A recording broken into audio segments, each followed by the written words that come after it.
Hai semuanya, gimana kabar kalian? Semoga selalu dalam keadaan baik. Jadi welcome back teman-teman di Andre Greystone Channel. Dan di channel ini kita akan banyak sekali membahas untuk koin-koin yang udah teman-teman request di kolom komentar ya. Jadi kita ada dua segmen utama. Yang pertama adalah analisa pagi, di mana setiap pagi kita akan mengulas untuk update news dan juga pergerakan dari market, khususnya market Bitcoin. Jadi kita setiap pagi pasti akan bahas Bitcoin. Dan di segmen kedua ada namanya analisa kripto, di mana kita akan membahas koin-koin yang udah teman-teman request di kolom komentar. Hari ini aku akan bahas requestan yang sudah sebulan lamanya belum sempat diulik. Teman-teman, ini dari Bang Willy Kusuma minta dibahas untuk Tektum. Dari fundamentalnya sangat menarik. Oke, kita akan bahas. Kemudian juga satu lagi dari Bang Rian Broy untuk dibahas SEI, SEI. Kita akan bahas dua koin atau dua token ini hari ini.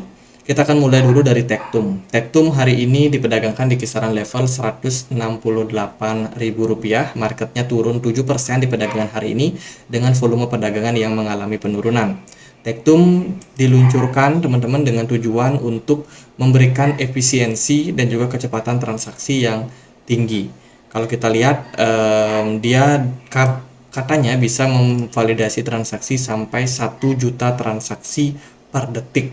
Ini termasuk salah satu blockchain yang cepat ya, tercepat mungkin salah satu saat ini, melebihi Cardano yang hanya 250 time per second, transaction per second. Kemudian juga ada Solana yang hanya 29.000 transaction per second. Dan ya, Tektum bisa dibilang salah satu yang tercepat untuk saat ini. Kalau kita perhatikan ini founder-foundernya, mereka cukup clear menunjukkan siapa pendiri pemimpin daripada project ini. Dan kalau kita lihat dari maksimum supply-nya itu sebanyak 10 juta TET, nama tokennya TET ya, TET. Dan yang beredar sekarang baru 50% saja, atau 5 juta teman-teman, 5 juta token saat ini.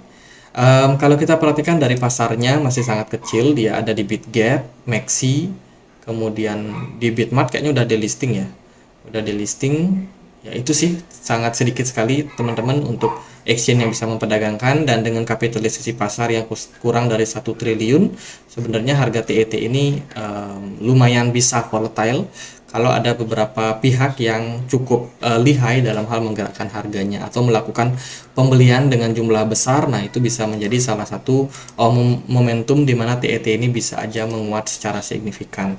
Kalau kita perhatikan, mereka baru aja listing di 2023 ini teman-teman, tepatnya di kuartal kedua, dan so far mereka ongoing untuk menyelesaikan target mereka untuk di kuartal keempat ini. Ada beberapa ya, ada soft node untuk integration, kemudian juga ada MetaMask integration, kemudian membangun yang namanya Softnode DEX, akan ada decentralized exchange yang mereka bangun. Kemudian juga ada produk lain seperti Softnode Cash, Tektum Lab website, kemudian Tektum Launchpad, hard wallet support, dan lain sebagainya. Sepertinya sih project ini lebih berfokus kepada project-project berbasiskan dengan DeFi teman-teman, karena kalau kita lihat dari beberapa hal yang mereka ingin bangun saat ini, seperti pengen bikin DEX, pengen bikin Launchpad juga. Jadi bisa dibilang salah satu project yang akan berfokus sama decentralized finance gitu. Ini kalau kita lihat dari Tektum Explorer teman-teman, kita bisa melihat transaksi yang bisa terjadi di sini. Kita bisa cek transaksi Bitcoin, kemudian BNB juga. Ya, ini BNB. Kemudian kita juga bisa lihat transaksi dari Tektumnya gimana nih. Kita perlu tahu nih token ini banyak yang melakukan transaksi atau enggak. Kalau kita lihat dari sini, transaksi terakhir itu terjadi di hari kemarin ya. Hari kemarin jumlah transaksinya pun sangat-sangat kecil. Sangat kecil dan tidak terlalu banyak aktivitas yang kita bisa temukan, teman-teman. Itu sih dari Tektum. Ini website resminya yang ini ya. Di sini mereka memang menjelaskan mereka punya beberapa produk seperti tokennya, kemudian mereka juga ada blockchain Explorer, kemudian produk namanya Softnode, Softnode Ordinal, Softnode Wallet, dan juga Authentication. Itu sih, apakah menarik atau enggak ya, semua balik lagi sama teman-teman sih. Kalau dari saya sih, blockchain sekarang memang rata-rata pada cepat teman-teman, apalagi yang pakai DAG, Directed Acyclic Graph itu biasanya sangat-sangat cepat ya untuk transaksinya, dan karena ini sebuah project yang masih cenderung baru, mereka baru aja mempersiapkan listingnya di bulan Mei kemarin, jadi bisa dibilang untuk kedepannya kita masih akan menarik melihat seperti apa perkembangan dari project ini, apakah adopsinya cukup besar. Kalau kita perhatikan sih dengan rankingnya sekarang ada di kisaran 417 CMC, buat teman-teman yang mau trading ya, saya rasa ini masih cukup bagus. Cuma kalau buat yang mungkin invest masih belum teruji lebih tepatnya. Kita masih harus melihat seperti apa tren daripada TET ke depannya. Oke, harga TET overall udah menguat teman-teman, mendekati level 12 dolar. Ketika pertama kali dia listing, harganya ternyata bisa dibilang growth ya, menguat. Jadi menurut saya ini bisa salah satu teman-teman jadikan sebagai koin yang bisa dipertimbangkan teman-teman. Sempat memang awal perilisan di kisaran bulan Juli kemarin harganya menguat ya sampai kisaran 200 ribuan, tapi sekarang cuma ada di kisaran 160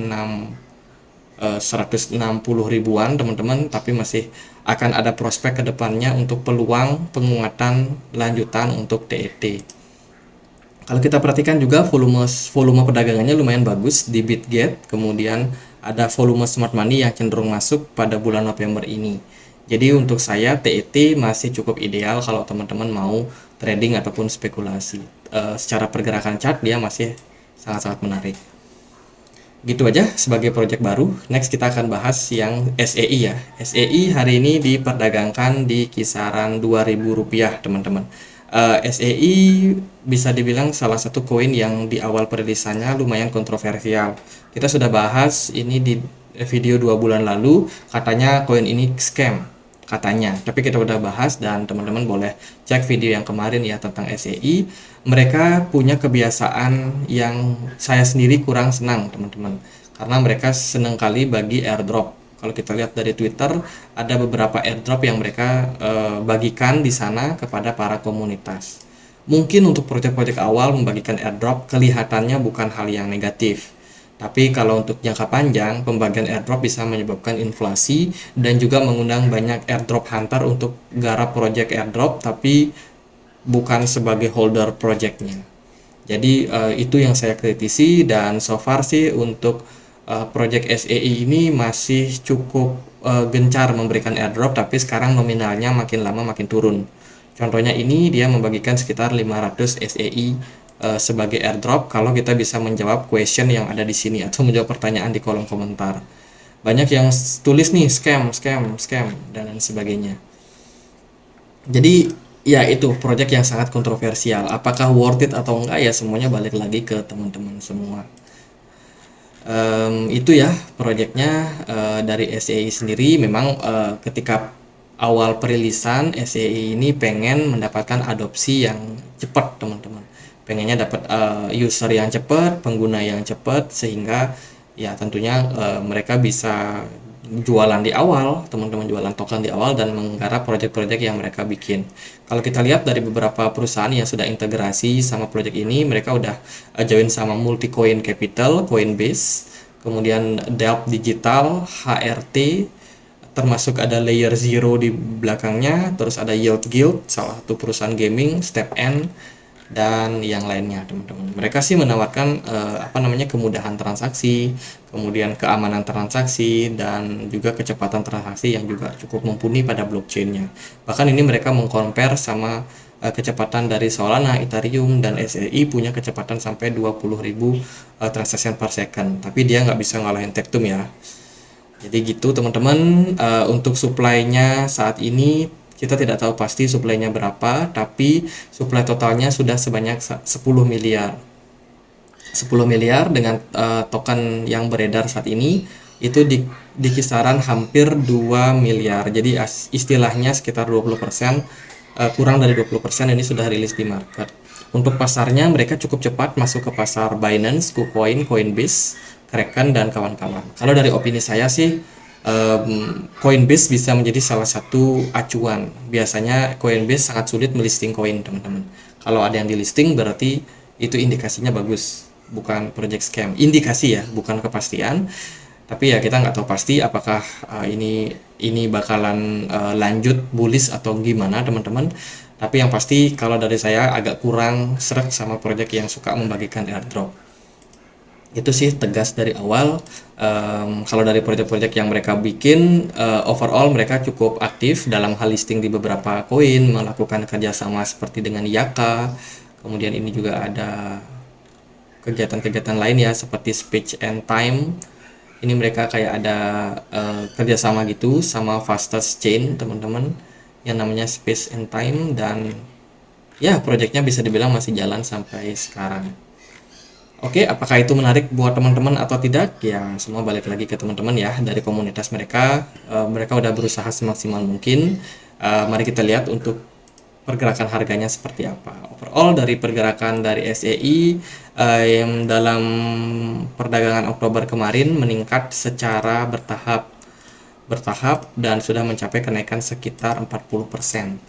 Kenaikan yang terjadi ditunjang sama peningkatan volume, tapi belum ada indikasi smart money yang masuk. Jadi dalam jangka waktu pendek, saya rasa untuk SCI ini masih cukup ya masih cukup kurang bergairah teman-teman, belum impulsif seperti koin-koin lain ya. Kalau kita perhatikan sih memang dalam jangka pendek trennya masih cenderung overall bullish. Kita nggak tahu ini bullishnya sampai kapan, tapi level resistance yang bisa teman-teman pantau yaitu di kisaran 0,144 bisa menjadi area yang cukup menarik untuk teman-teman pantau teman-teman sebagai area resistance. Sekilas SEI ini berada di peringkat 147 dengan kapitalisasi pasar sampai 3,4 T. Ya masih gini sih teman-teman, masih akan ada peluang untuk token ini naik ya ke depannya. Semoga aja naik dan semoga tidak banyak airdrop yang dibagikan kembali. Jadi gitu buat SEI. Jangka pendek masih trennya bullish. Smart money kelihatan di time frame 4 jam ya, tapi di time frame 1 hari tadi kita cek tidak ada. Volume perdagangannya sebenarnya meningkat, tapi nggak tinggi-tinggi amat. Ya gitu sih, paling ini juga project masih sangat baru, baru listing di Agustus kemarin, jadi ya semoga aja harganya bisa kembali balik ke level-level kisaran all time high ketika dia awal listing di Binance di kisaran 0,48 dolar teman-teman. Tapi kalau buat invest saya rasa SEI ya belum teruji lah teman-teman. Jadi gitu aja, semoga videonya bisa bermanfaat. Bila mana ada pertanyaan lain, ada koin lain buat dibahas, kalian bisa banget tulis di kolom komentar. Kita punya komunitas diskusi di Telegram, tempatnya aku sharing informasi dan juga update-update terbaru tentang dunia kripto. Semoga bisa bermanfaat, dan akhir kata saya Andre, makasih.